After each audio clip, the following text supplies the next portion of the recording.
টানা 2 দিন পর পেমেন্ট নাটকীয়তার পর সিলেট স্ট্রাইকার্সের বিপক্ষে মাঠে নেমেছে দুর্বার রাজশাহী।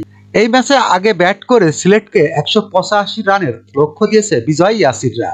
শুক্রবার 17 জানুয়ারি টসে জিতে আগে ব্যাট করতে নেমে রাজশাহী দুর্দান্ত শুরু এনে দেয় জিসান আলম ও মোহাম্মদ হারিস।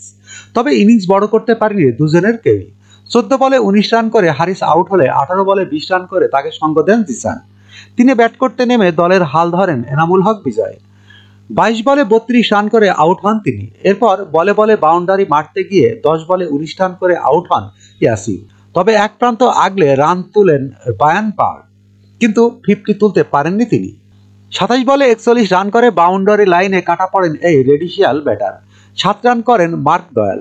শেষ পর্যন্ত আকবরের 15 বলে 14 রান এবং মৃত্যুঞ্জয় চৌধুরী 6 বলে 12 রান ভর করে 184 রানের লড়াকু পুঁজি পায় রাজশাহী।